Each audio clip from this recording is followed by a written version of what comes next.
नमस्कार दोस्तों, my creativity channel में मैं केपी गुप्ता आपका स्वागत और अभिनंदन करता हूं। आज जो चर्चा हम करने वाले हैं बहुत ही रोचक चर्चा है और ये रोचक चर्चा मैं आपसे अनुमति लेकर एक छोटे से प्रश्न से करना चाहता हूं। क्या आपने साइकिलों के लिए डेडिकेटेड लेन देखी है कहीं? क्या किसी देश की आबादी उसकी से ज्यादा वहां साइकिलें हैं? कौन सा ऐसा देश है जो साइकिल की राजधानी कहलाता है? सोच में पड़ गए ना आप? क्या कहा? उत्तर नहीं मालूम तो मैं बताता हूं। ये देश है नीदरलैंड्स, यूरोप का एक देश जिसे हॉलैंड भी कहते हैं। यहाँ की आबादी 1,70,00,000 और साइकिलों की संख्या 2,30,00,000। ये जानकारी CNN के माध्यम से उपलब्ध है। क्योंकि इस देश का सूत्र वाक्य है, car can wait behind a bike. They respect cyclist. उनका मानना है कि साइकिल जो है वो प्रदूषण के खिलाफ सड़क की सुरक्षा के लिए बहुत महत्वपूर्ण है। इसलिए उन लोगों ने इसी दूरदृष्टि को ध्यान में रखते हुए 35,000 किलोमीटर का एक्सक्लूसिव साइकिल हाईवे बना रखा है, जहां पर अन्य व्हीकल बिल्कुल प्रतिबंधित है। साइकिल के सवारों के लिए सुरक्षा के लिए कई शहरों में स्पीड लिमिट पर 30 किलोमीटर का प्रतिबंध है। जो इंटरसेक्शन होते हैं वहां पर भी साइकिलों की सुरक्षा के लिए अलग इंतजाम है और हर चौराहे पर साइकिलिस्ट के लिए अलग सिग्नल है और उनके लिए रास्ता भी डेडिकेटेड है वहां पर। और बात यही नहीं रुकती। 2018 से 2021 के बीच में लगभग $300 मिलियन और लोगों को साइकिल अपनाने के लिए खर्च किए जाएंगे। उसके इंफ्रास्ट्रक्चर, बहुत सारी चीजें। यदि आप सप्ताह के अंत में नीदरलैंड में कहीं पर भी हो तो आप यदि घूमने जाते हैं तो भारी संख्या में लोग परिवार के साथ, अपने पालतू कुत्ते के साथ झुंड के झुंड बना के एक जगह से दूसरी जगह तक निकल पड़ते हैं साइकिलों पर भारी मात्रा में।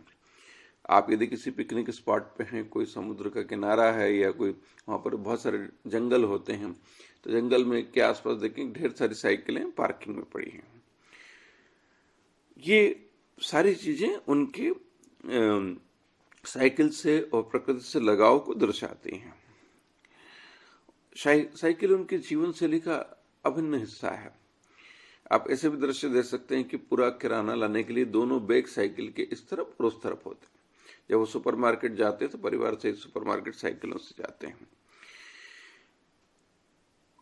डच जनता अपने स्कूल, कॉलेज, सारे जो है काम लगभग साइकिलों से करना पसंद करते हैं और इसीलिए ऐसा मजाक में कहा जाता है कि एम्स्टर्डम की जो नहरें हैं उनमें सैकड़ों साइकिल गिरी पड़ी हैं। यहां तक ही बात खत्म नहीं होती। वो अपने पड़ोसी देश जर्मनी और बेल्जियम भी साइकिलों से जाते हैं। मैं भी वहां था मेरी बेटी होने के कारण, तो मैं भी एंस्केडे से क्रोनो तक की यात्रा साइकिल से किया था, जो कि इसका फोटो संलग्न है। मैं इसलिए इस बात को बड़े गर्व से कहता हूं कि साइकिल से मेरी पहली विदेश यात्रा तो I am very happy about that. वहां पर कोई पारपत्र की भी दिक्कत नहीं है। एक और महत्वपूर्ण बात, यहाँ के प्रधानमंत्री भी अपने कार्यों के लिए साइकिल का उपयोग करते हैं। नेतृत्व यदि कोई काम करता है तो नीचे तक भी प्रभावित करता है। मैं मार्क रूटे का एक तस्वीर आपके सामने शेयर कर रहा हूं। ये प्रमाणित है बात है और इसके पीछे है क्या? 1971 में यहाँ पर कार दुर्घटनाओं में लगभग 500 से ज़्यादा बच्चों की मौत हो गई थी। तो पूरे देश में एक आंदोलन चला, स्टॉप द किंडर मूड। तो उसके बाद पूरे देश में कारों पर बहुत सारे प्रतिबंध लगाए गए और वहाँ पर साइकिलों को प्रोत्साहन देने के लिए बहुत सारे काम किए गए। बहुत अच्छा लगता देखने में उस देश में कि एक सड़कों हैं जो बनी हैं तो उसमें कार के लिए सड़क है, साइकिल के लिए अलग है, और यदि कोई नदी आ जाए तो दोनों के ब्रिज भी सेपरेट होते हैं। यदि ये कहा जाए कि पूरा देश साइकिल के रास्ते पर, तो अतिशयोक्ति नहीं होना चाहिए, क्योंकि प्रति व्यक्ति साइकिल की उपलब्धता 1.3 है, जो कि विश्व में सबसे ज्यादा है। डेनमार्क में ये 0.8 है, और इसीलिए वहां पर जो रोड डेथ हैं वो 661 से ही हैं 1 लाख पर, जो कि विश्व में सुरक्षा के मामले 8वें नंबर पर है।